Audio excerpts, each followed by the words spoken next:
Fala pessoal! Aconteceu os jogos a menos, o Santos venceu do Palmeiras e a situação dos gaúchos se complicou na tabela. O Santos não está mais na zona de rebaixamento, é o Vitória com 35 pontos.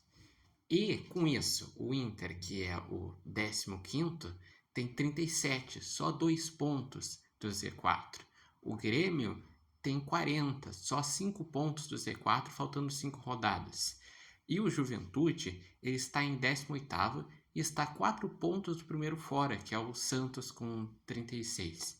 Ou seja, a situação dos gaúchos de forma geral não está boa. Eu diria que a que está mais administrável é a do Grêmio, porque se calcula que a necessidade é de 43 pontos, no máximo aqueles famosos mágicos 45.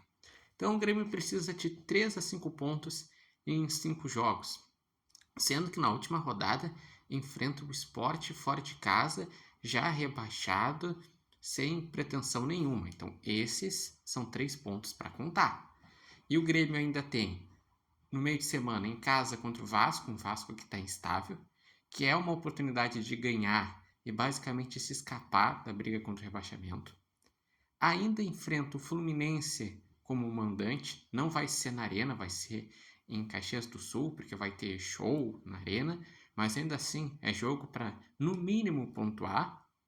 E daí tem 2 jogos que realmente são complicados, que qualquer ponto que vier é lucro, que é os jogos contra o Botafogo fora, porque por mais que esteja instável, o Botafogo é qualificado e fora de casa é difícil de jogar. E Palmeiras em casa, que mesmo sendo em casa, Palmeiras está brigando pelo título. E o Palmeiras é um time muito difícil, então é difícil de pensar em pontos entre Botafogo e Palmeiras. Mas a situação está mais tranquila.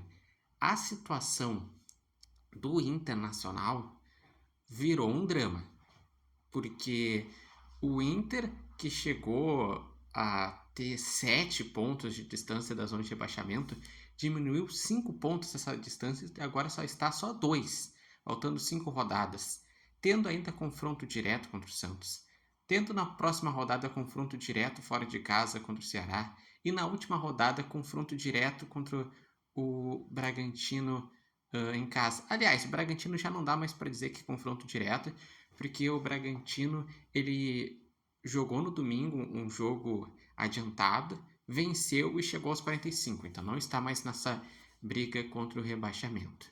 Mas o que significa? O Inter ele se vê na obrigatoriedade de contra o Ceará pontuar pelo menos, pois se o Santos vence do Mirassol e o Vitória, vamos dizer que agora no meio de semana que ele vai enfrentar o Palmeiras ele vai perder, mas no final de semana ele vai ganhar do Sport fora de casa, porque o Sport já está rebaixado. Se o Vitória ganha do Sport e o Santos ganha do Mirassol, o Inter precisa pontuar para que chegue fora da zona de rebaixamento antes do confronto entre Inter e Santos na próxima segunda-feira. Então a situação é tensa.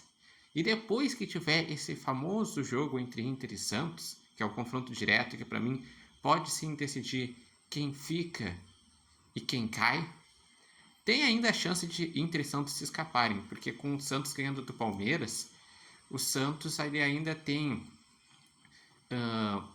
contra o Cruzeiro fora de casa na última rodada, um Cruzeiro que já vai estar pensando na Copa do Brasil, e o Sport em casa. Então o Santos tem 6 pontos que são meio que obrigação de conquistar. E os outros pontos dá para conquistar em um jogo aqui e outro ali. E o Vitória tem uma tabela difícil. O Vitória ele enfrenta o Palmeiras fora de casa, ainda enfrenta o Bragantino fora de casa, que está brigando por vaga na Libertadores.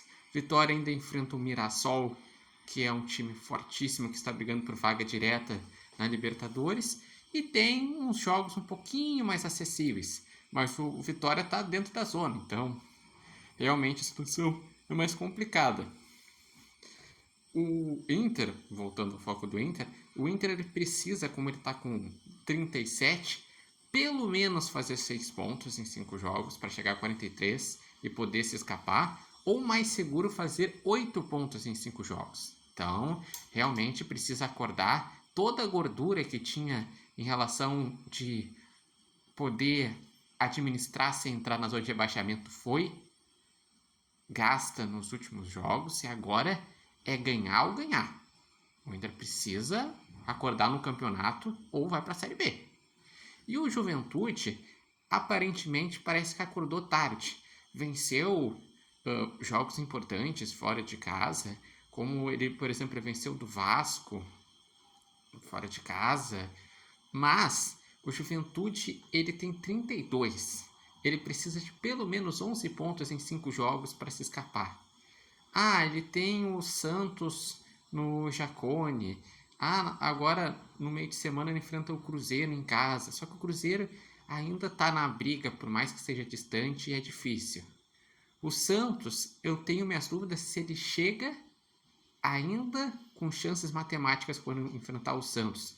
Porque antes disso, o Juventude vai ter jogos complicados fora de casa, como o próprio São Paulo, se eu não me engano.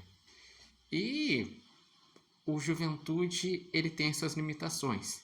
Então, em resumo, essa vitória do Santos deixou a vida mais difícil para o Juventude, que agora, para se escapar, precisa de uma pontuação de G6. Transformou a vida do Inter num drama, que o Inter precisa acordar ou senão cai.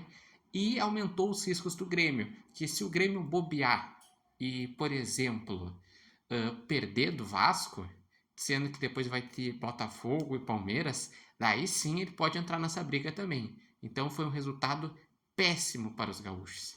E vocês, como veem essa situação dos gaúchos na reta final? Como que vem em relação a quais que podem permanecer? Será que todo mundo se escapa? Algum deles cai? O futebol que está sendo praticado? Deixe aqui nos comentários, lembrando que esse vídeo tem oferecimento de Barbearia Independência e vocês podem acompanhar o Repórter Matheus Wolff no TikTok, no Instagram e no canal do YouTube Repórter Matheus Wolff. Na minha visão, Juventude infelizmente cai, o Inter está correndo sérios riscos e o Grêmio ainda a situação está administrável, mas está ficando uma distância mais perigosa.